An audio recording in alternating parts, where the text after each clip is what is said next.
이제 다 같이 일어나셔서 이제 찬양하심으로 2월 첫주 주일날 예배를 하나님께 올려드리겠습니다.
여호와께서는 모든 것을 선대하시며 그 지으신 모든 것에 긍휼을 베푸시는도다. 여호와여, 주께서 지으신 모든 것들이 주께 감사하며 주의 성도들이 주를 송축하리이다. 주의 나라는 영원한 나라이니 주의 통치는 대대에 이르리이다. 사도신경으로 신앙 고백합니다. 전능하사 천을 만드신 하나님 아버지를 내가 믿사오며 그의 아들 우리 주 예수 그리스도를 믿사오니 이는 성령으로 잉태하사 동정녀 마리아에게 나시고 본교 빌라도에게 본을 받으사 십자가에 못 박혀 죽으시고 장사한 지 사흘 만에 죽은 자 가운데서 다시 살아나시며 하늘에 오르사 전능하신 하나님 우편에 앉아 계시다가 저로서 산 자와 죽은 자를 심판으로 오시리라. 성령을 믿사오며 거룩한 공예와 성도가 서로 교통하는 것과 죄를 사하여 주시는 것과 몸이 다시 사는 것과 영원히 사는 것을 믿사옵나이다. 아멘. 그 자리에 앉아주시기 바랍니다.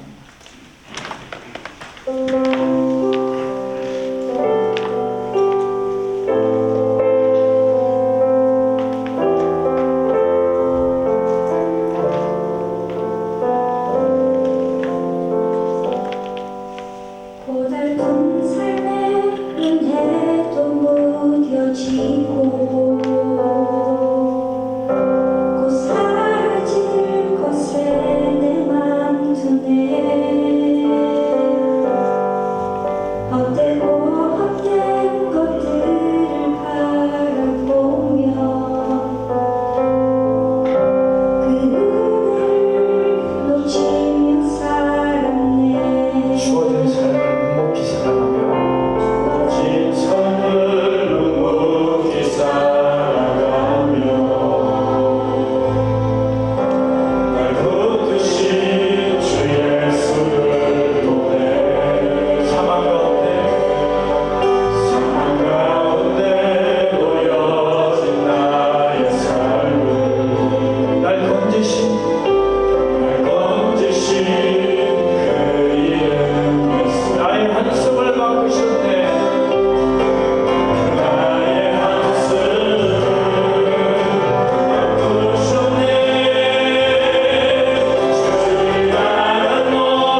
변화하지 않고 내가 가지고 있던 고집대로 사는 것은 믿음이 아닙니다.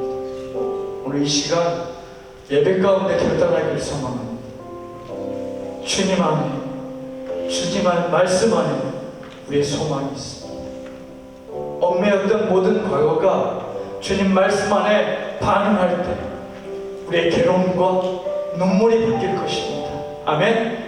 이 시간 한번 결단하며 나가기 원합니다.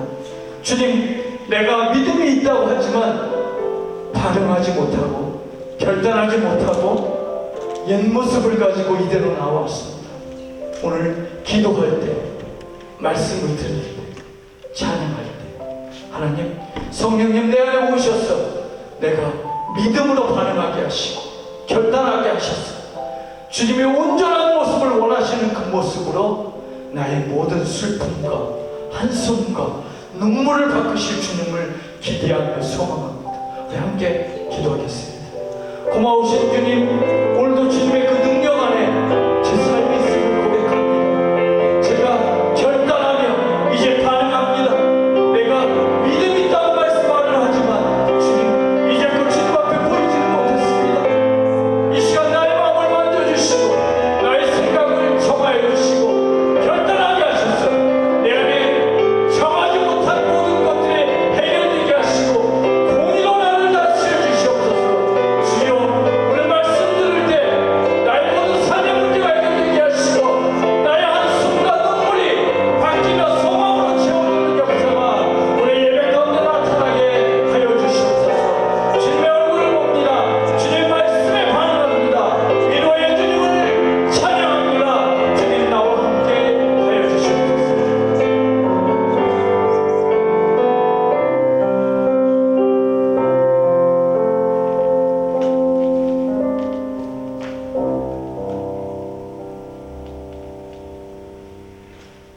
은혜로우신 아버지 하나님, 감사합니다.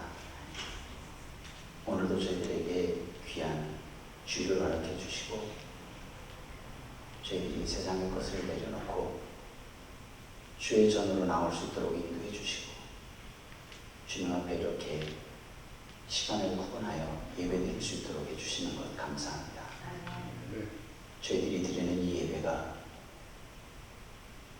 하나님 아버지의 기쁨이 되는 예배가 되게 하시고 주님께만 영광 돌리는 귀한 예배 되게 인도해 주시기를 원합니다. 저희들 이 세상을 지난 한 주간 동안 살면서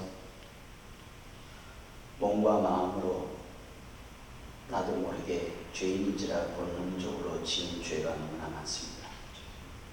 주님의 자녀로 살기보다는 저희들이 아차하는 순간에 생각지도 못하고 죄를 범하고 실수하고 주님의 자녀답게 행동하지 못한 것을 용서하여 주시고 심지어는 말 한마디까지라도 아버지 하나님 이 시간 주님 앞에 내놓고 회개하고 주님 용서해 주시고 예수 그리스도의 보혈로 깨끗이 씻어주시고 정결케 하여 주셔서 이 시간 주님께 예배를 드릴 때에 전과 흠이 없는 거룩하고 귀한 예배가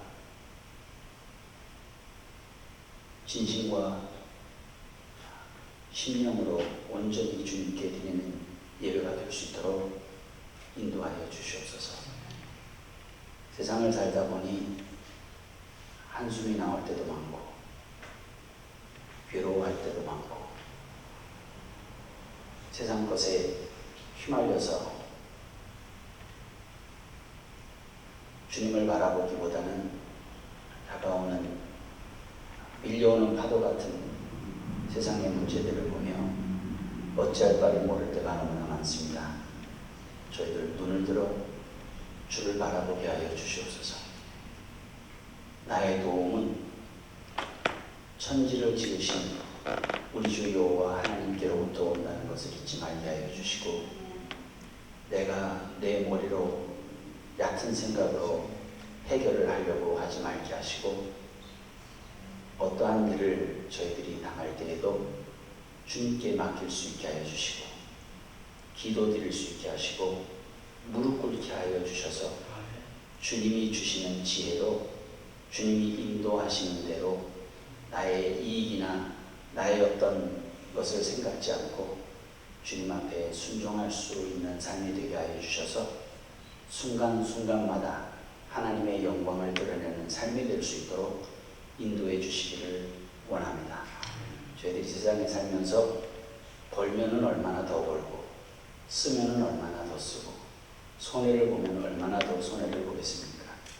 금도 내 것이요 은도 내 것이라고 하신 주님의 말씀을 믿게 하여 주시고 이 세상의 모든 것은 주님께서 허락해 주시지 않으면 될 수 있는 것이 아무것도 없다는 것을 고백하게 해 주시고 주님께 매달릴 수 있는 지혜로운 종들이 될 수 있도록 인도하여 주시옵소서.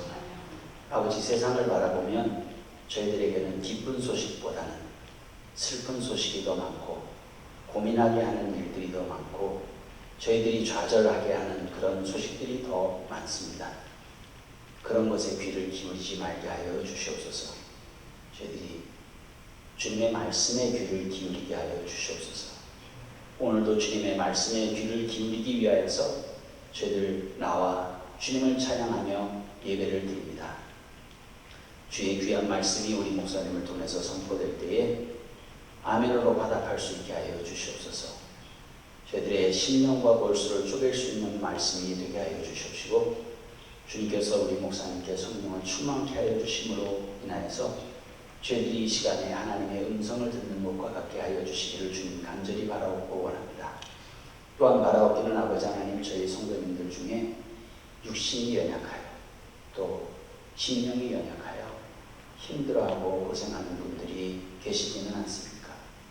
주님 어루만져 주시고 주님께서 붙잡아 주시고 그 마음과 생각과 몸과 영을 주님께서 주관하여 주셔서 승리할 수 있게 하여 주시고 훌훌 털고 일어날 수 있게 하여 주시고 저희들의 모든 삶을 주님을 위해 힘껏 살 수 있도록 인도해 주시기를 주님 간절히 바라옵고 원합니다. 아버지 하나님, 저희가 간구하고 구하고 싶은 것은 너무나 많지만 다 할 수도 없고 하지도 못합니다. 그러나 성령께서 저희들을 도우시고 말할 수 없는 탄식으로 강구해 주심으로 인하여서 저희들의 삶 속에서 합력하여 소원이 이루어질 줄로 믿습니다.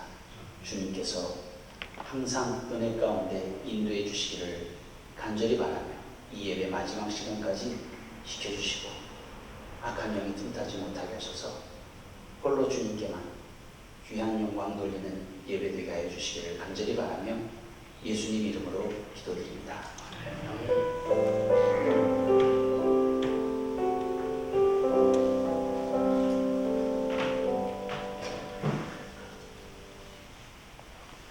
오늘 우리에게 주신 하나님 말씀 같이 보겠습니다. 고린도후서 7장 8절에서 11절까지의 말씀입니다. 고린도후서 7장 8절에서 11절까지 말씀 나누 교독하고 11절은 함께 합독합니다.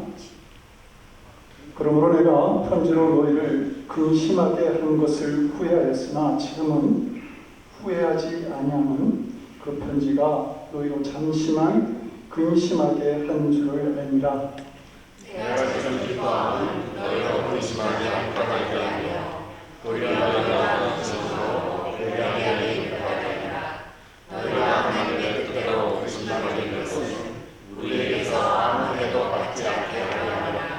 하나님의 뜻대로 하는 근심은 후회할 것이 없는 구원에 이르게 하는 회개를 이루는 것이요 세상 근심은 사망을 이루는 것이니라. 하나님 뜻대로 된 이 근심이 너희를 얼마나 간절하게 하느냐, 얼마나 단순하게 하느냐, 얼마나 분하게 하느냐, 얼마나 괴롭게 하느냐, 얼마나 사모하게 하느냐, 얼마나 열심히 있게 하느냐, 얼마나 오래 하느냐. 너희가 그 일에 대하여 일체의 자신의 택함을 아까워내었느니라. 아멘. 그렇습니다. 하나님, 갈 바를 모르고 방향을 잡지 못하는 저희들에게 언제나 언제나 말씀을 주셔서 우리가 어디로 가야 할지 분명히 깨닫게 하시고 삶의 분명한 목적을 우리들에게 허락해 주시니 참 감사드립니다. 복된 주일 맞이해서 주님 전전에서 주께서 주신 말씀 듣고자 합니다. 방황하지 않게 하시고 우리의 삶을 허비하지 않게 하시고 주의 말씀에 순종함으로 우리의 삶을 가치 있게 우리의 삶이 하나님께 영광으로 나아가는 복된 삶이 되도록 이 시간 성령께서 우리의 마음을 주장하여 주시옵소서. 감사드리옵고 예수님 이름으로 기도드립니다. 아멘. 곧 십자가를 지셔야 됐던 예수님이 제자들에게 말씀하시죠. 이제 내가 너희를 곧 떠나게 될 것이다. 그러자 제자들의 마음의 걱정과 염려가 가득하게 되었습니다. 3년 6개월 동안 예수님과 함께 생활하면서 예수님이 베푸신 놀라운 기적도 은혜로운 말씀도 들었는데 그 예수님께서 떠나신다고 하니까 이제는 우리는 어떻게 살아야 되나, 무엇을 의지하면서 살아야 되나 하는 마음이 그들의 마음을, 그 근심이 그들의 마음을 심란하게 만들었던 것이죠. 그런 제자들에게 예수님이 말씀하십니다. 너희는 마음이 근심하지도 말고 두려워하지도 말아라. 그런데 예수님께서 제자들에게 주신 이 말씀은 오히려 제자들이 곧 십자가를 지실 예수님에게 해야 되는 말은 아니었는지 모르겠습니다. 예수님, 하나님께서 함께 하셔서 십자가의 고통을 이기시게 할 줄로 믿습니다. 저희가 주님께서 주신 그 남겨진 사명 잘 감당하겠습니다. 걱정하지 마시고 십자가의 죽음을 잘 이겨내시길 기도하겠습니다. 이렇게 제자들이 예수님을 위로해야 됐던 것은 아니죠. 그러나 내일 십자가를 지셔야 하는 예수님이 오히려 제자들을 위로하는 이 어긋난 상황이 벌어지는 것입니다. 자신들의 근심에만 몰두한 제자들은 그 예수님이 겪어야 될 십자가의 고통과 죽음을 미처 헤아리지 못했던 것이죠. 우리도 마찬가지입니다. 우리도 자신의 근심에만 살아갈 근심에만 몰두하게 되면 예수님의 마음, 예수님이 우리에게 주신 사역, 그것이 전혀 보이지 않게 됩니다. 근심이라고 하는 말은 원래 목을 졸다, 난 것이다 라고 하는 뜻이 있는데, 근심이 우리의 마음속에 스며들기 시작하면 우리의 마음이 나눠지고 그리고 믿음도 나누어집니다. 그래서 신앙생활하면서 갈등하고 믿음에 집중하지 못하게 되는 것이죠. 그러므로 하나님께서는 우리가 근심하는 삶을 살아가는 것을 별로 기뻐하지 않습니다. 좋아하지 않습니다. 하나님은 말씀을 통해서 우리에게 너희 염려하지 마라, 두려워하지 마라, 너희들 왜 의심하느냐 이렇게 말씀합니다. 누가복음 10장 25절에서 이렇게 말씀하시죠. 너희 중에 누가 염려함으로 그 길을 한자나 더할 수 있겠느냐. 우리는 해봐야 소용없는 그 무익한 근심을 하고 있다는 것입니다. 잠언 17장 22절에서 마음의 즐거움은 양락이라도 심령의 근심은 뼈를 마르게 한다. 우리가 하는 근심이 별로 영육간에 좋은 일이 되지 않는다는 말씀이죠. 제2차 세계대전 당시 그 미군 전사자가 35만 명이었다고 합니다. 그런데 그의 사랑하는 자식들과 남편을 군에 보내고 난 다음에 그 근심으로 인해서 염려하다가 심장병으로 죽은 사람이 100만 명이 넘는다고 하죠. 전쟁보다도 마음의 근심이 더 무서웠던 것입니다. 하나님은 우리가 근심하는 마음을 가지고 살아가기보다는 담대한 믿음으로 가지고 살아가기를 더 원하십니다. 다시 골리앗 앞에서 너는 칼과 창과 단창으로 내게 오냐 나는 만군의 여호와 이름으로 나아간다 라고 할 때에, 그리고 다니엘이 사자굴에 들어갈 각오로 매일 담대하게 하나님 앞에 기도를 드릴 때에 사드락과 메삭과 야벳느고가 무상하게 절하지 않고 담대히 풀무불에 들어가는 것을 보셨을 때에 하나님은 무척 기뻐하셨던 것이죠. 그리고 그 하나님에게 기쁨의 영광을 돌렸던 자들에게 하나님은 위대한 승리를 안겨주십니다. 다윗은 골리앗을 이기게 하셨고 다니엘은 사자굴에서 나와서 크게 쓰임받는 자의 삶을 살게 하시고 사드락과 메삭과 야벳느고는 풀목불 가운데서도 건짐을 받고 하나님이 그들과 함께 하신다라고 하는 확증을 그곳에 모인 자들로 하여금 보게 만드셨던 겁니다. 그런 성도는 어떤가요? 정말 우리가 아무런 근심 없이 살아가는 것을 하나님은 기쁘시게 여기시는가? 우리는 흔히 그런 말 합니다. 배부른 돼지보다 배고픈 소크라테스가 낫다.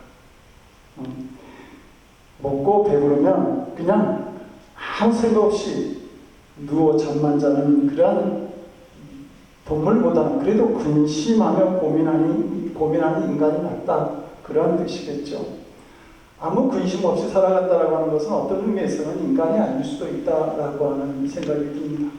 신학자 칼바르트는 우리의 마음속에 고민이 없다고 한다면 우리의 입술에는 노래도 없을 것이다. 이렇게 말했습니다. 가치 있는 고민이나 근심, 그것이 우리에게 유익이 될 수 있다라고 하는 말입니다. 예수님은 이렇게 말씀하시죠. 내가 세상에 화평을 주러 온 줄로 생각하지 말라. 화평이 아니라 검을 주러 왔노라. 예수님에게 가면 그냥 한없이 평안만 해지고 아무 불신도 없어지고 그냥 편안한 상태에 들어가게 되는 것이 아니라는 말씀입니다. 예수님의 어머니 마리아가 경험했던 그런 마음을 찌르는 것 같은 고통과 근심도 함께 가지게 되는 것이죠. 그런데 바로 그곳에 구원이 임하게 됩니다. 본문 9절에서도 말씀합니다. 너희가 근심함으로 회개에 이른 까닭이다. 근심이 회개의 열매를 맺게 했다고 바울은 말하고 있습니다. 하나님께서 싫어하시는 근심은 세상적인 근심인 겁니다. 무엇을 먹을까 마실까 입을까 하고 근심하는 것이죠. 그래서는 먹을 것을 근심하다가 팥죽 한 그릇에 자신의 가장 큰 가치를 가졌던 작전권을 팔아 넘깁니다. 그리고 그 결과 그는 분노하고 슬퍼하는 자가 되죠. 마태복음 19장에 나오는 부자 청년은 예수님의 말씀을 듣고도 재물이 많음으로 인해 근심하여 예수님을 떠나가게 됩니다. 많은 재물이 주님의 제자가 되는 것을 막았던 것이죠. 그리고 그 많은 재물이 영생을 재물과 맞바꾸게 만들었던 것입니다. 누가복음 12장에 나오는 부자는 내가 곡식 쌓아둘 곳이 없으니 어찌할꼬 이렇게 세상적인 근심만 하였습니다. 그러다가 하나님으로부터 어리석은 자라고 하는 책망을 받게 되고 그날 밤 그의 영혼을 데려갈 수 있는 그러한 상황을 자초한 것을 봅니다. 우리의 진정한 문제는 걱정이 있느냐 없느냐라는 문제가 아니라 어떤 걱정을 하면서 살아가는가라고 하는 것입니다. 우리가 하는 근심 가운데는 쓸데없는 걱정이 너무 많기 때문이죠.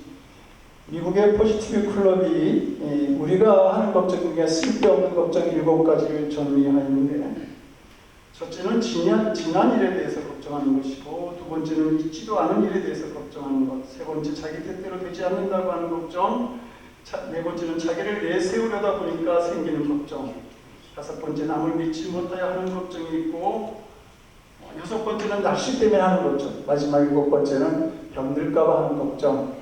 이것이 쓸데없는 걱정이라고 합니다. 우리가 하는 근심 가운데는 80%가 일어날 수도 없는 쓸데없는 걱정이고 12%는 나와 전혀 상관없는 일에 근심한다고 합니다. 단지 8%만이 좀 해볼 만한 걱정을 하고 있다고 하는 것이죠. 그런데 그 8%마저도 하나님은 뭐라고 말합니까? 너희 그것까지도 걱정하지 말고 나에게 맡겨. 그렇게 말씀하십니다.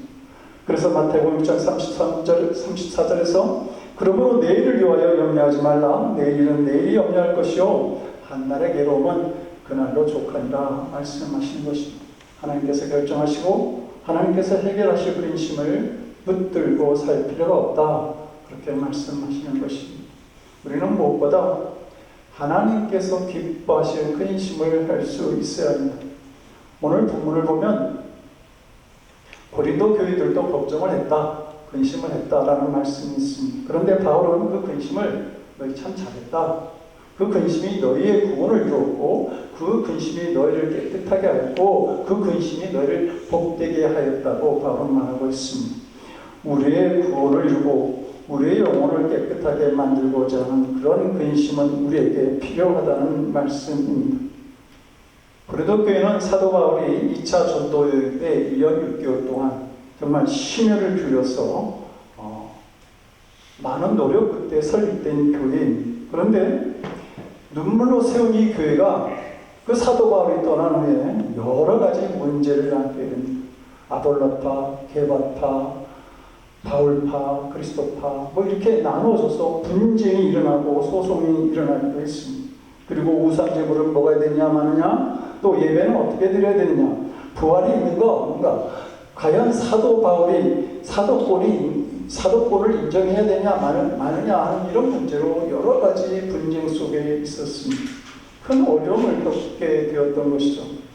이 소식을 들은 사도 바울이 이 고린도 교회를 사랑하는 것만큼이나 마음에 큰 근심과 고통을 느끼게 됩니다.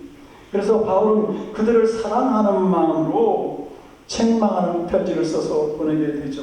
그러나 바울이 그 책망하는 편지를 쓰고 난 다음에 괜히 마음에 걱정이 생기게 됩니다. 저들이 이것을 어떻게 받을까? 오히려 이 역반응을 보면 어떻게 될까? 사람들이 이 책망을 듣고 교회를 떠나가면 어떻게 되나? 그래서 고린도후서 2장 4절에서 이 편지를 보내는 마음을 이렇게 말하고 있습니다. 내가 큰 눌림과 걱정이 있어 많은 눈물로 너에게 썼다.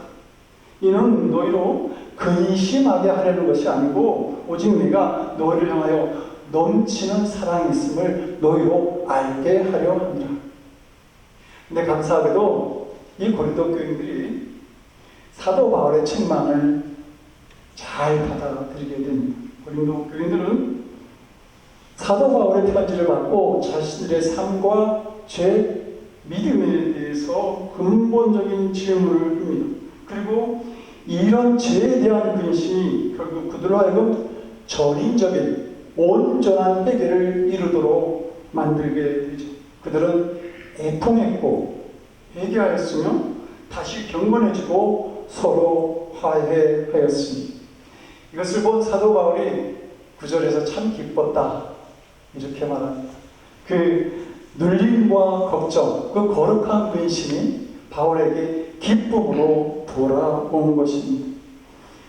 우리가 11절을 읽었지만 11절은 긴 말씀인데 이 11절 말씀은 사도 바울이 그 근심하고 편지를 썼을 때 고린도 교인들이 근심함으로 맺은 열매 7가지를 소개하고 있습니다.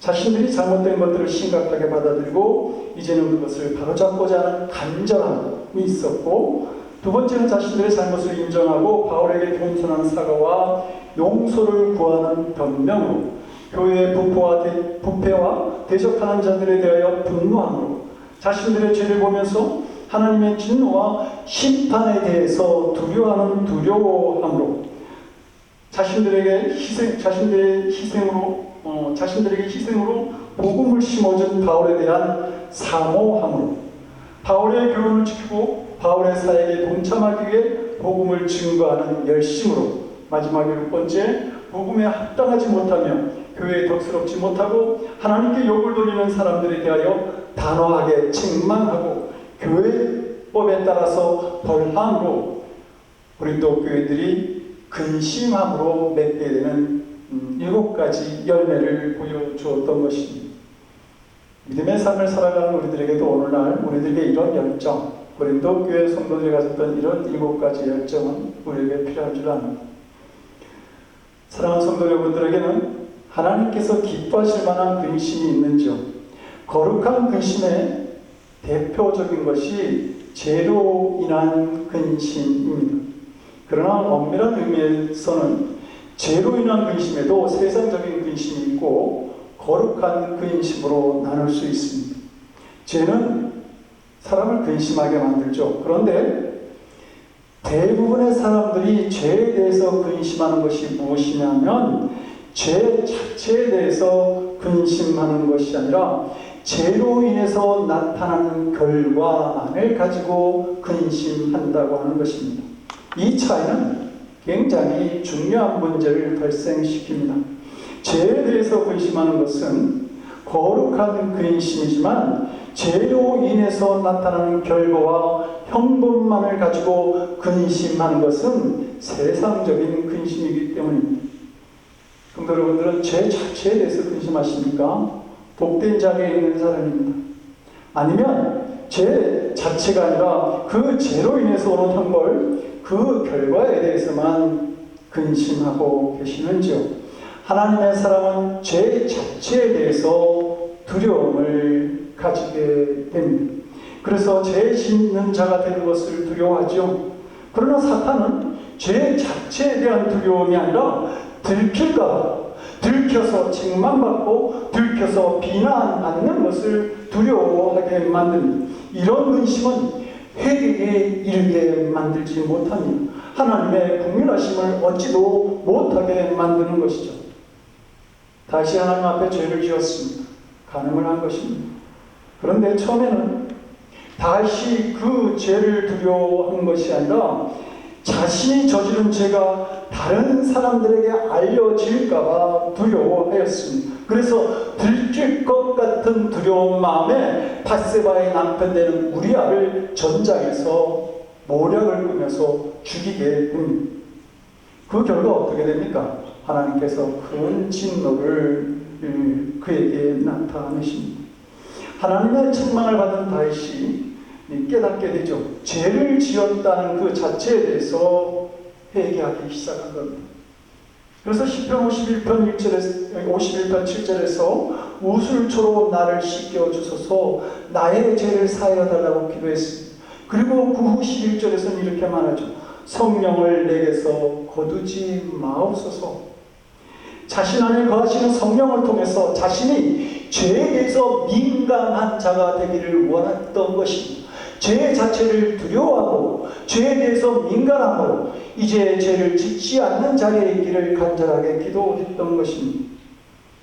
사울은 다윗보다 작은 죄를 짓고도 망했습니다.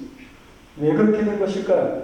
사울은 죄 자체를 두려워했던 것이 아니라 죄로 인해서 오는 벌만을 두려워했던 것입니다. 체면, 비난, 그런 벌만을 두려웠던 것이죠. 그래서 자기를 위해 죄를 덮고 변명할 수 있는 그 예배를 드려달라고 사무엘 선지자에게 얼마나 간청하는지 모릅니다. 옷이 찢어질 정도로 간청을 합니다.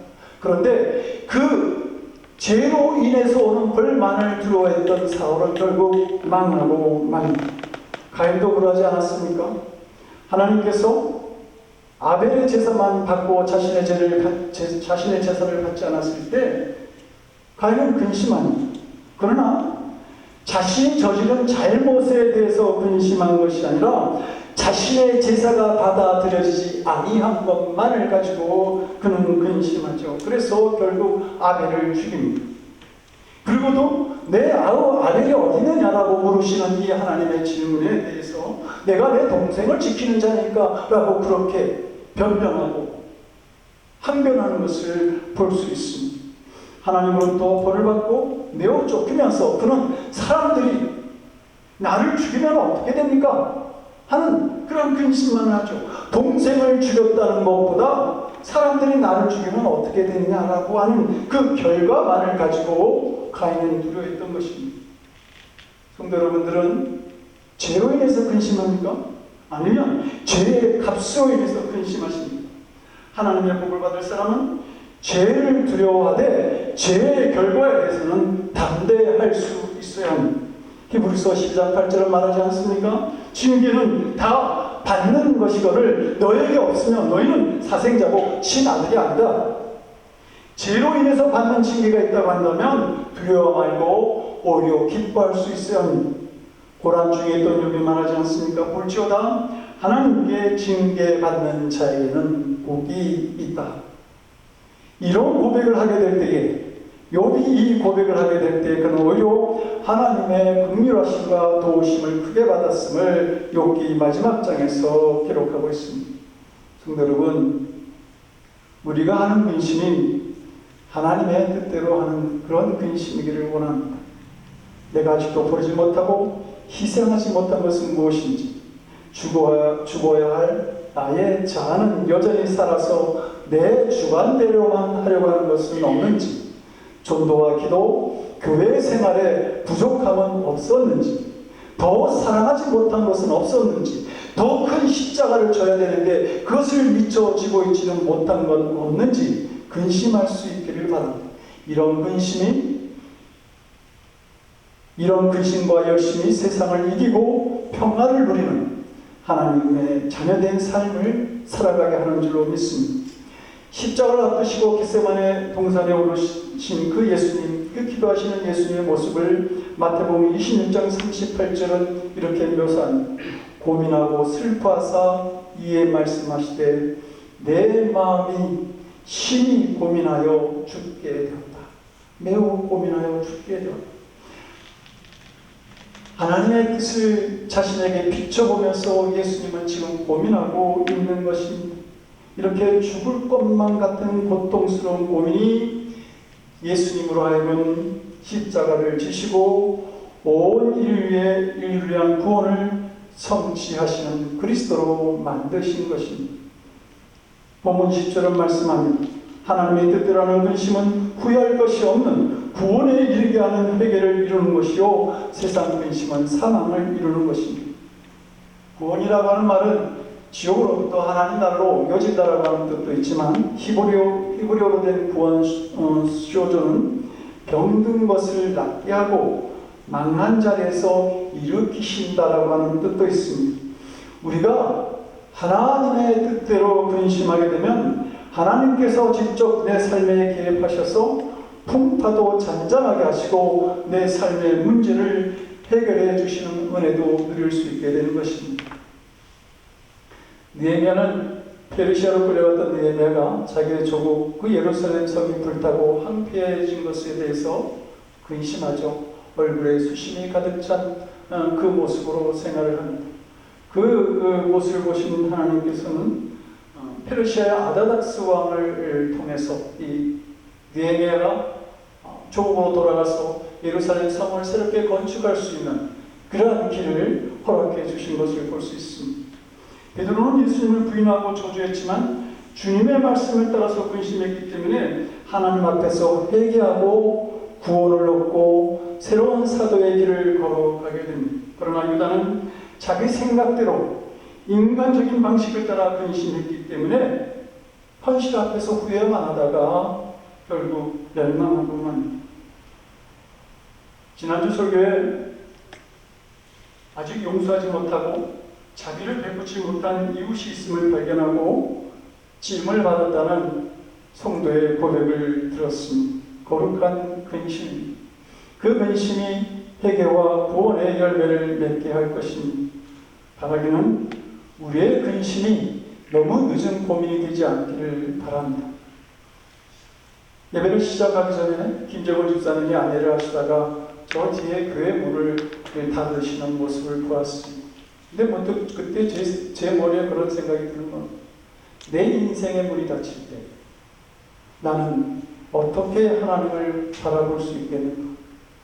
웃으면서 바라볼 수 있겠는가? 때늦은 후회와 고민 속에 우리 주님을 바라보게 되겠는가라고 하는 그런 생각이 제 머리를 스치고 지나갔습니다.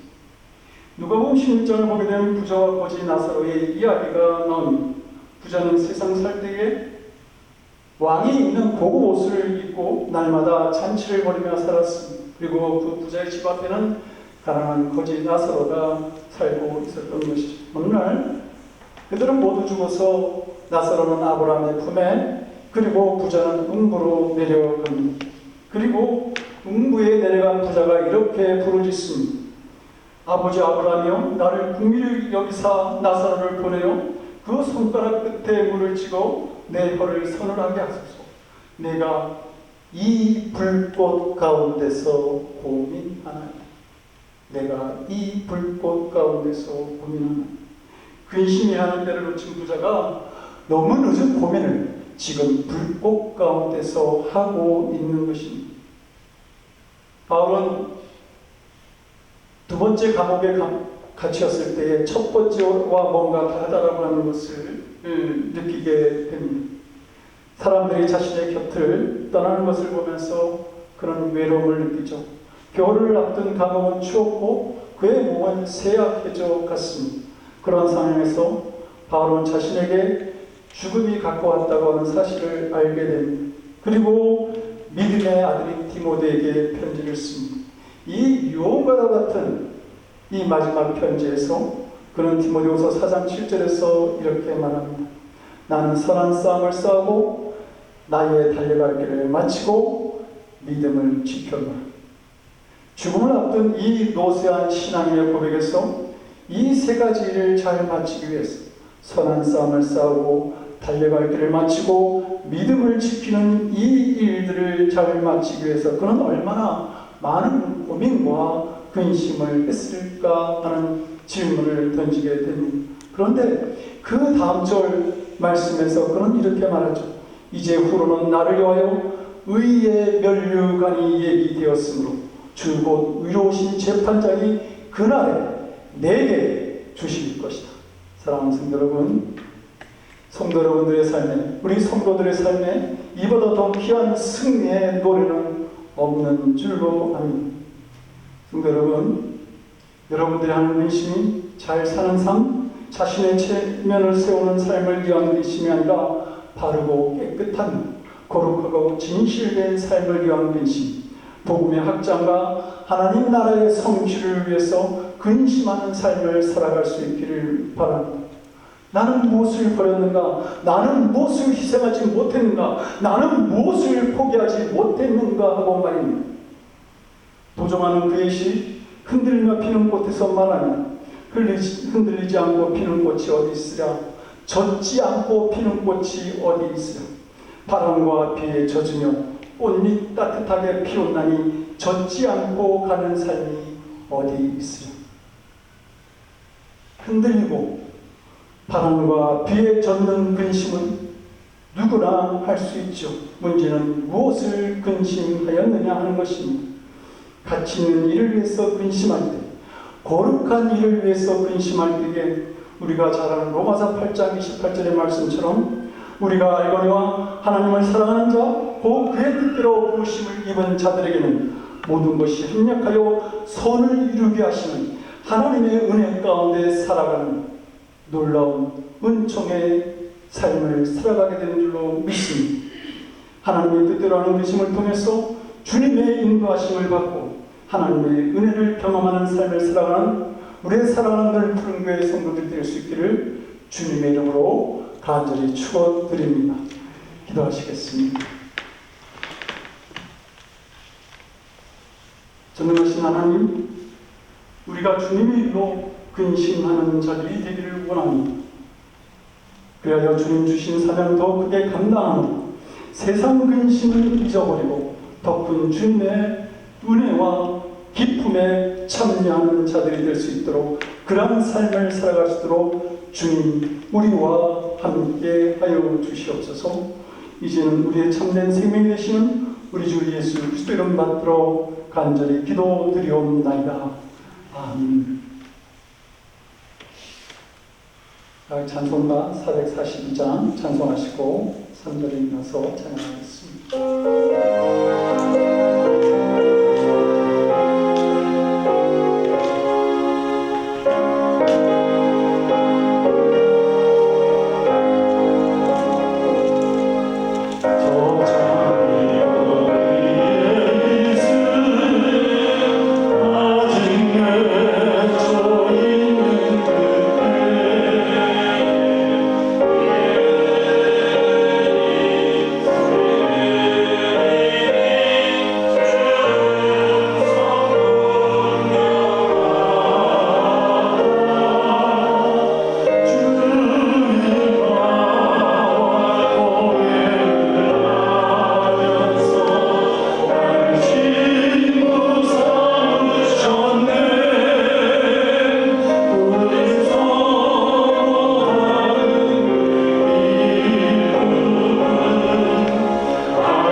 하나님, 저희들이 주님 연못된 성전에 예배드리러 올 때에 빈손으로 오지 아니하고 하나님께 드린 물질을 가지고 올 수 있게 우리의 삶을 도우시니 하나님께 감사를 드립니다.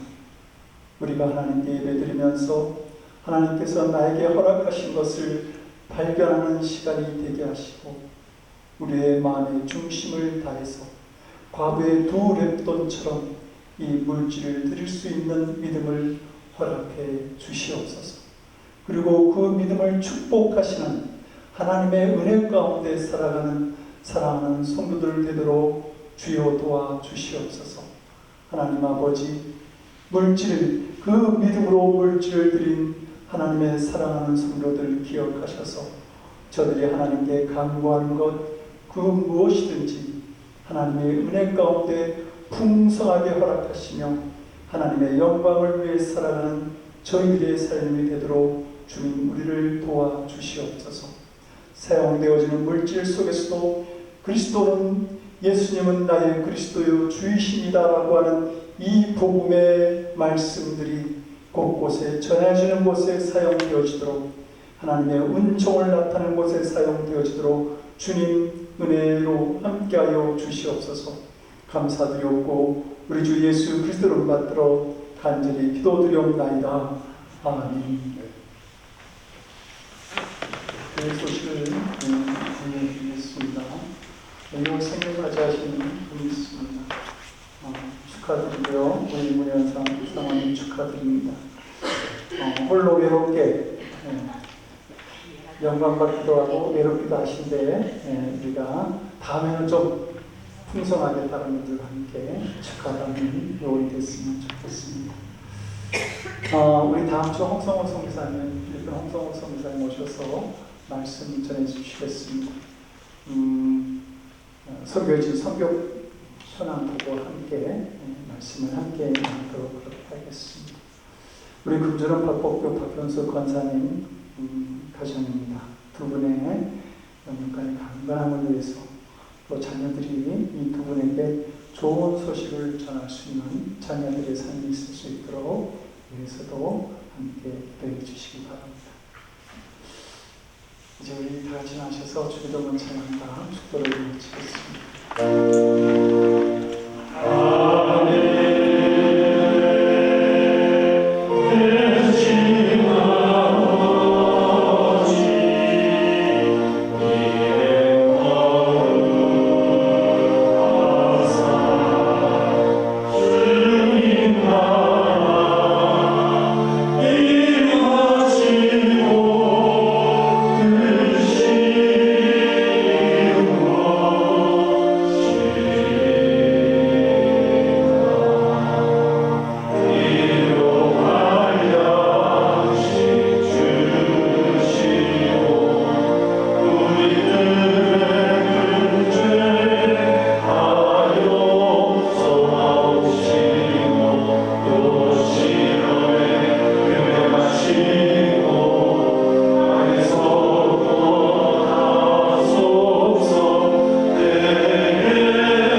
이제는 우리의 고를 이루시기 위해 십자가 앞에서 죽음과 같은 고민을 하셨던 우리 주 예수 그리스도의 크신 은혜와 우리의 영원한 삶을 위해 독생자의 죽음조차 외면하셨던 아버지 하나님의 극진하신 사랑하심과